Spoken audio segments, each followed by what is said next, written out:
Hello everyone, मैं प्रदीप चौहान आपका YouTube channel पर स्वागत करता हूं। मैं आशा करता हूं कि आप सब ठीक होंगे। आज की हमारी जो ये वीडियो है ये 12th क्लास के लिए है। 12th क्लास में हम तृतीय क्रियाकलाप वाला जो चैप्टर है वो पढ़ रहे हैं, जिसके अंदर हमने व्यापार और वाणिज्य, परिवहन, संचार इनके बारे में जान लिया है। इसमें लास्ट में रहता है सेवाएं, कि सेवाएं क्या होती हैं। आज हम इसके बारे में जानेंगे। तो देखिए भाई, सेवाएं वैसे आप लोगों को पता ही है, जैसे हमने जो स्टार्टिंग में पढ़ा है, तृतीय क्रियाकलाप के अंतर्गत आता क्या है, वो सारे की सारी सेवाएं शामिल होती हैं।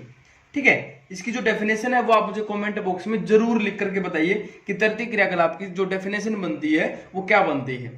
ठीक है, यहां तक मैं बता देता हूं कि इसमें सेवाएं शामिल होती हैं। अब ये होता है कि देखो, सेवा जो व्यापार पढ़ा ये भी एक प्रकार की सेवा के अंतर्गत पढ़ा था हमने। परिवहन, इसके अंदर भी सेवा ही पढ़ा है। ठीक है, कि जो परिवहन जो कार्य करने वाले जो व्यक्ति होते हैं वो अपनी सेवा प्रदान कर रहे होते हैं। संचार की भाई सेवा प्राप्त होती है।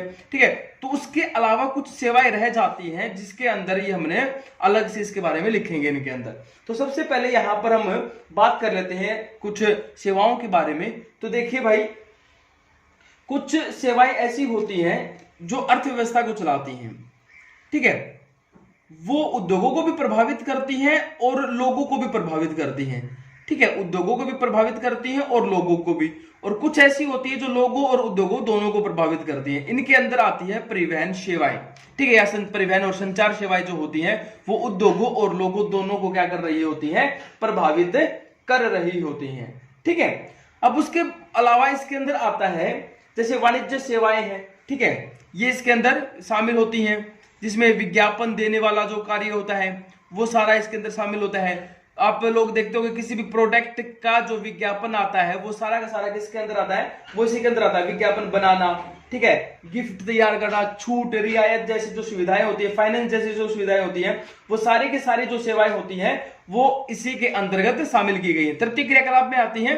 यहां पर ये चीज समझिए, देखिए व्यापार वाणिज्य अलग से हेडिंग बना रखा है, परिवहन का अलग से, संचार का अलग से और सेवाएं अलग से। अब जो इस सेवा के अंदर ये जो इनके अलावा जो बच गई है ना, वो सभी सेवाएं इसके अंतर्गत शामिल होंगी। ठीक है, उसके बाद जैसे मौद्रिक सेवाओं के अंदर देख लीजिए, इसमें मौद्रिक सेवाओं को शामिल किया जाता है। मौद्रिक सेवाओं का मतलब होता है वित्त सेवा या बीमा की जो सुविधाएं होती हैं। ठीक है, बीमा की जो सुविधाएं जो सेवा मिलती है, या जो बैंकिंग जो सेक्टर होता है ना भाई, वो भी इसी के अंतर्गत शामिल होता है, मौद्रिक सेवाओं के अंदर आती है।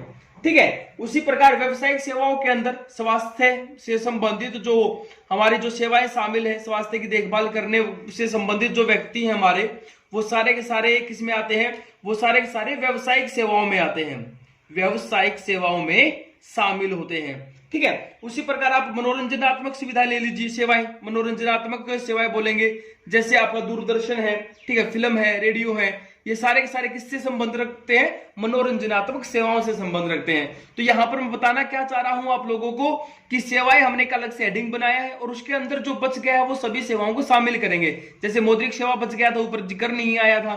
ठीक है, मनोरंजनात्मक सेवा बच गया है, व्यवसाय की सेवा बच गया है, वो सारे की सारी सेवाएं इसके अंदर शामिल होती हैं। वो बात अलग है कि कुछ सेवाएं साधारण होती हैं, यानी कि निम्न स्तर की होती हैं, और कुछ सेवाएं जो होती हैं वो उच्च स्तर की होती है। ये अलग स्तर इनका अलग अलग हो सकता है, अलग अलग स्तरों में की जाती है सेवाएं, लेकिन जो सभी सेवाएं होती हैं वो तृतीय की क्रियाओं के अंदर शामिल की जाती हैं। साधारण सेवा के अंदर जैसे कोई ड्राइवर है, ठीक है, कोई नाई है, या कोई काम वाली जो बाई जिसको बोलते हैं हम, नौकरानी जो घर के अंदर झाड़ू पोछा करती है, वो सारे के सारे साधारण सेवाओं में आते हैं। ठीक है, यहां पर भी क्या हो रहा है, वो व्यक्ति अपनी सेवा प्रदान कर रहा होता है। ठीक है, और उच्च स्तरीय सेवाओं के अंदर जैसे प्रशासनिक सेवाएं इसके अंदर ले लीजिए, या डॉक्टर आ गया है, वकील आ गया है, ठीक है, अध्यापक जो हो गया है, वो सारे के सारे उच्च स्तरीय सेवाओं में शामिल होते हैं। और ये क्या करते हैं, इनका हमें क्या करना होता है, हमें भुगतान करना होता है, और भुगतान करने के बाद हमें सुविधा प्राप्त हो जाती है। इन सभी सेवाओं में हमें क्या करना होता है,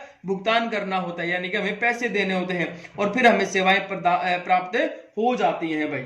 ठीक है, यहां पर अगर जो भुगतान करने के लायक नहीं है उसको सुविधा प्राप्त नहीं होती है। ठीक है, तृतीय क्रियाकलाप में ये शामिल होता है। और इन सेवाओं में क्या होता है, ये शारीरिक सेवा भी हो सकती है और ये मानसिक श्रम भी हो सकता है।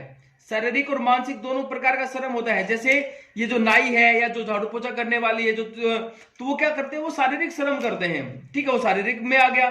मानसिक में डॉक्टर है, वकील है, अध्यापक है, वो मानसिक श्रम कर रहे होते हैं, ठीक है। तो इनमें सभी प्रकार की सेवाएं शामिल होती हैं। उसके बाद हमारे देश में क्या है, हमारे देश में कुछ असंगठित क्षेत्र होते हैं, ठीक है, जिसके अंदर इस प्रकार की सेवाएं चल रही होती हैं, ठीक है, जो अलग अलग प्रकार से अपना कार्य कर रहे होते हैं, जिसमें रेहड़ी लगाने वाले, रिक्शा चलाने वाले, जो गांव के अंदर जो फेरी लगाते हैं वो, या अलग अलग प्रकार के जो मिस्त्री होते हैं, वो रसोई जो होते हैं, माली जो होता है, वो असंगठित क्षेत्र में कार्य कर रहे होते हैं, तो इसलिए उसको हम क्या बोलेंगे, असंगठित क्षेत्र की सेवाएं। और इसके लिए इन्होंने एग्जाम्पल दे रखा है, मुंबई के अंदर जो डिब्बा वाला है, आप लोगों ने देखा होगा, बड़े बड़े शहरों में होता है, जहां पर कोई व्यक्ति अपना रूम लेकर के बाहर रहा होता है, तो उसको खाने के लिए डिब्बा चाहिए, डिब्बा यानी कि टिफिन चाहिए, टिफिन की सुविधा। और कई घरों के अंदर टिफिन पैक किया जाता है, और वो जो टिफिन जो होता है वो शहर के अंदर डिस्ट्रीब्यूट किया जाता है, तो उसको बोलते हैं डिब्बा वाला जो सेवा होती है। तो कहता है कि डिब्बा वाला सेवा बड़े स्तर पर होती है। 1,75,000 उपभोक्ताओं को प्रतिदिन यहाँ पर क्या होता है, भोजन प्रदान किया जाता है इस डिब्बा वाला सुविधा के द्वारा भाई, ठीक है। तो ये भी किसके अंदर आती है, असंगठित क्षेत्र में तृतीय की क्रियाकलाप के अंदर ही एक सेवा का प्रकार है।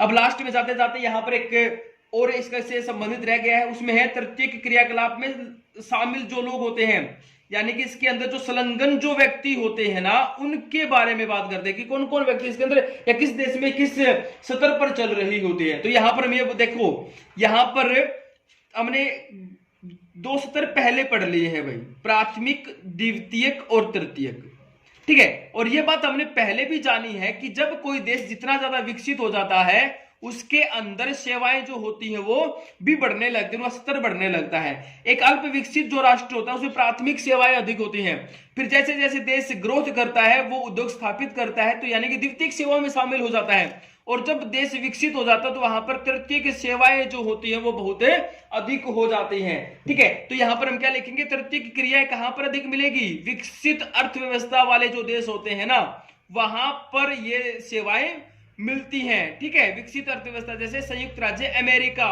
यूनाइटेड स्टेट ऑफ अमेरिका, वहां पर 75% लोग किसमें लगे हुए हैं, तृतीय की क्रियाकलापों में लगे होते हैं। और अल्प विकसित जो देश होते हैं वहां पर 10% व्यक्ति तृतीयक सेवाओं में लगे, 10% व्यक्ति किसमें लगे, तृतीयक सेवाओं में। और ज्यादातर किसमें लगे होते हैं, प्राथमिक या द्वितीय क्रियाकलापों के अंदर शामिल होते हैं भाई, ठीक है। ये एक छोटा सा इसके अंदर दे रखा था, ये भी कंप्लीट हो गया। तो हमारा जो हमने जो तृतीय क्रियाकलाप के जो 4 प्रकार थे, व्यापार, वाणिज्य, परिवहन, संचार और सेवा, ये हमने कंप्लीट कर लिया है। मुझे कमेंट बॉक्स में तृतीय क्रियाकलाप की परिभाषा जरूर बताइए कि तृतीय क्रियाकलाप होता क्या है। Thank you.